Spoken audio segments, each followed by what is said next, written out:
Today's gospel lesson is from the Gospel of Mark, chapter 10, verses 35 through 45. James and John, the sons of Zebedee, came forward to him and said to him, "Teacher, we want to do for us whatever we ask of you." And he said to them, "What is it you want me to do for you?" And they said to him, "Grant us to sit one at your right hand and one at your left hand in your glory." But Jesus said to them, "You do not know what you are asking. Are you able to drink the cup that I drink, or to be baptized with the baptism that I am baptized with?" They replied, "Oh, we are able." And Jesus said to them, "The cup that I drink you will drink, and with the baptism with which I am baptized you will be baptized. But to sit at my right hand or at my left is not mine to grant, but it is for those for whom it has been prepared." When the 10 heard this, they began to be angry of James and John. So Jesus called them and said to them, "You know that among the Gentiles, those whom they recognize as their rulers lord it over them, and their great ones are tyrants over them. But it is not so among you.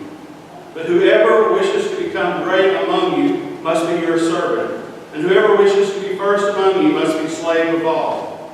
For the Son of Man came not to be served, but to serve, and to give his life a ransom for many."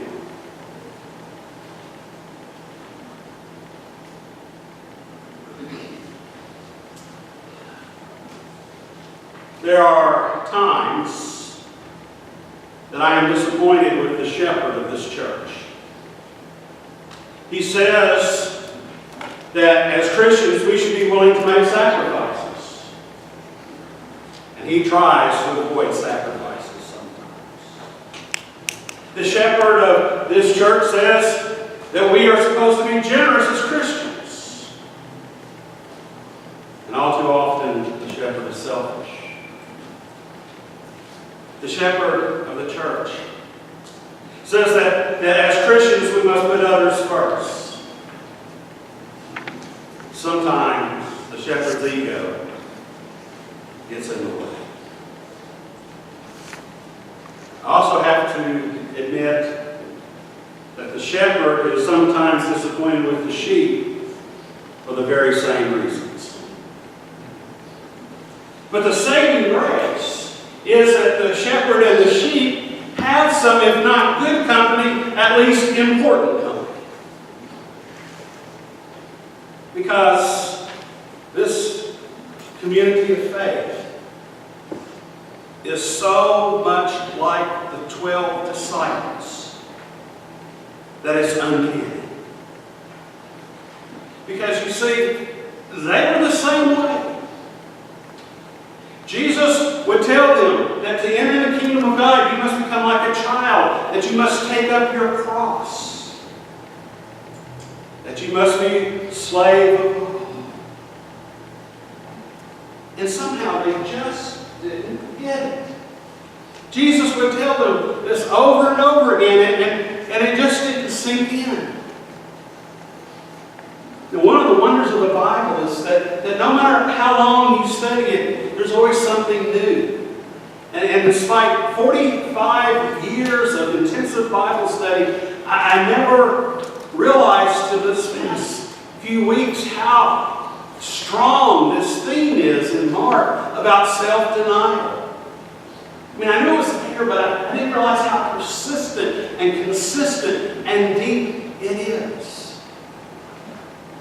But you remember that the disciples at one point were arguing among themselves who was the greatest of them. And when Jesus asked them, "What are you discussing?" they had the decency to be embarrassed.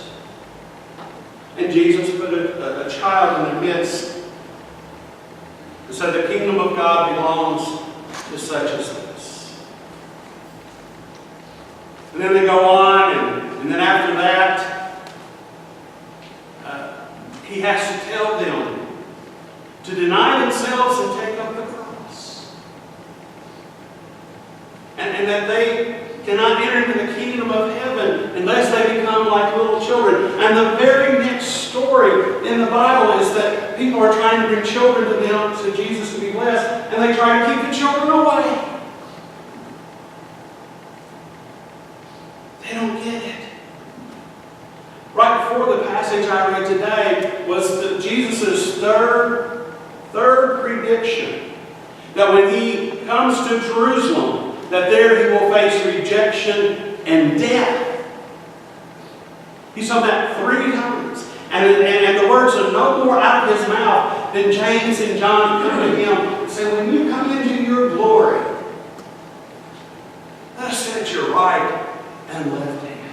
No thought about self-denial. No thought about taking up the cross. No thought about being like a child.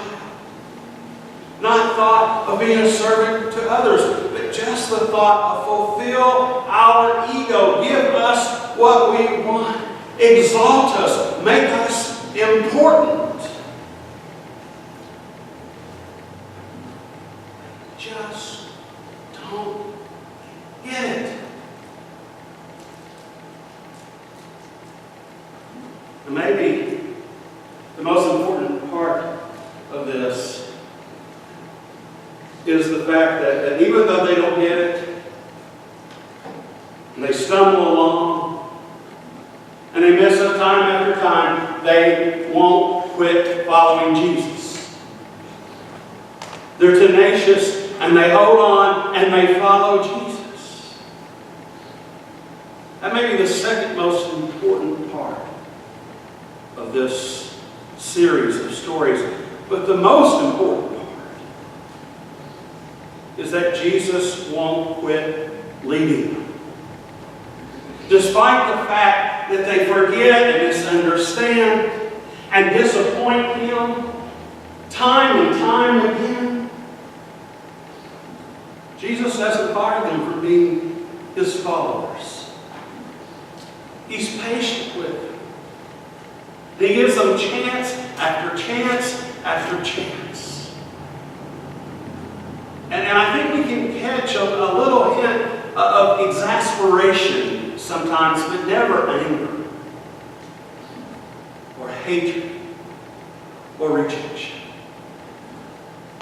I mean, I know Jesus was far superior to me in every way, but where He may have been the furthest greater to me is His patience. I don't know how He did it. And so this is the example of what Paul means by grace. The disciples cannot claim that they have earned a spot as Jesus' followers. I mean, you'd have to give them all an F- if you were. It's purely Christ's love for them that allows them to be disciples. And so once again, in today's passage, Jesus tells them that if they want to be great in the kingdom, if they want to be first in the kingdom, they must be slaves. Lots of translations temper it down and say servants, but it's slaves of all. It's no different than saying take up your cross. It's no different than saying become like a child. But become a servant, a slave of all. Now notice, however, that doesn't mean that Jesus just does what everybody tells Him to do. I mean, He has no problem denying the request that James and John make to Him. I think this is one place where sometimes we as Christians get confused. We think that being a servant means we have to do whatever somebody tells us to do. Even if they can do it for themselves. Even if what they want us to do is not wrong. But that's not what Jesus means. He is very comfortable saying no to James and John. He doesn't give up all of His authority and just become a doormat. But what makes Jesus a servant is that he always puts their interest first. He says that he came not to be served, but to serve. Not to do whatever people want him to do, but to put their interests before his own. In the Garden of Gethsemane, Christ was not some masochist. He didn't have a martyr complex. He didn't want to die in order to be a hero or remembered in history. But he willingly submitted because he was putting our interest over his own. Now, you might be interested to know that for quite a while now, the idea of servant leadership has been a bit of a buzzword in the business world.